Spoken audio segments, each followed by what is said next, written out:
பணம்தான் நம்முடைய வாழ்க்கையை தீர்மானிக்கிறது என்பதால் தான் அனைவரும் பணத்தை தேடி தேடி சம்பாதித்து கொண்டு இருக்கிறோம்.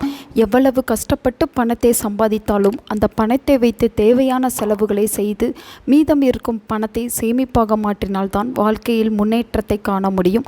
அதை தவிர்த்துவிட்டு சம்பாதித்த பணத்தை வீண் விரயமாக செலவு செய்யும்போது எந்த ஒரு முன்னேற்றமும் ஏற்படாது. அந்த வகையில் நமக்கு ஏற்படக்கூடிய வீண் செலவை குறைத்து பணத்தை சேர்த்து வைக்கவும் நம்மிடம் பணம் தங்கவும் செய்ய வேண்டிய ஒரு எளிமையான பரிகாரத்தை பற்றி தான் இந்த வீடியோவில் பார்க்க போகிறோம்.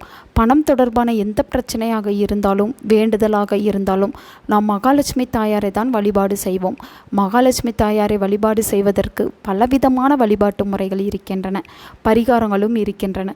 மிகவும் எளிமையான முறையில் செய்யக்கூடிய வழிபாட்டு முறைகளும் பரிகாரமும் இருக்கிறது. அதே சமயம் சற்று மெனக்கெட்டு சில பொருட்களை வாங்கி சேகரித்து செய்யக்கூடிய வழிபாடுகளும் பரிகாரங்களும் இருக்கின்றன. இவற்றுள் மிகவும் எளிதில் நம் வீட்டில் இருக்கக்கூடிய பொருட்களை வைத்தே செய்யக்கூடிய ஒரு எளிமையான பரிகாரத்தை பற்றி தான் இப்போது நாம் பார்க்க போகிறோம். இந்த பரிகாரத்தை மாதத்திற்கு ஒரு முறை செய்தால் போதும்.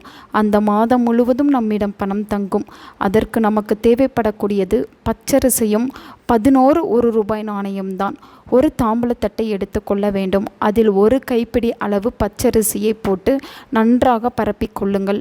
பிறகு 1 நாணயத்தை 11 1 நாணயத்தை எடுத்து பச்சரிசிக்குள் வைக்க வேண்டும். 1 நாணயம் வெளியில் தெரியக்கூடாது.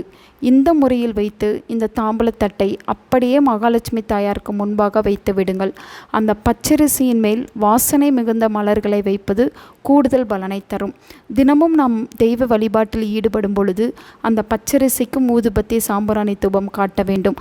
இப்படி செய்து வைத்த இந்த பச்சரிசியை 1 மாதம் வரை எதுவுமே செய்யக்கூடாது. 1 மாதம் நிறைவடைந்த பிறகு பழைய பச்சரிசியை எடுத்து தனியாக வைத்து விட வேண்டும். புதிதாக மறுபடியும் பச்சரிசியை போட்டு அதே 11 1 நாணயங்களை வைத்து அதில் மகாலட்சுமி தாயார் முன்பாக வைத்து விட வேண்டும். பழைய பச்சரிசியை கால்படாத ஏதாவது ஒரு மரத்தின் அடியில் போட்டுவிட வேண்டும். இப்படி செய்வதன் மூலம் நம்முடைய கர்ம வினைகள் தீர்வதோடு மகாலட்சுமியின் அருளால் வீண் செலவுகள் எதுவும் ஏற்படாமல் சம்பாதித்த பணம் சேமிப்பாக உயரும். அதிக அளவில் செலவு செய்து யாகங்கள் வளர்ப்பது, கோமங்கள் செய்வது, பூஜைகள் செய்வது போன்றவற்றை செய்யாமல் மிகவும் எளிமையான முறையில் வீட்டில் இருக்கக்கூடிய பொருட்களை வைத்தே மகாலட்சுமி தாயாரை முழு மனதோடு நினைத்து இந்த பரிகாரத்தை செய்ய நாம் கட்டப்பட்டு சம்பாதித்த பணம் வீண் செலவு ஆகாமல் நம்மிடமே தங்கும்.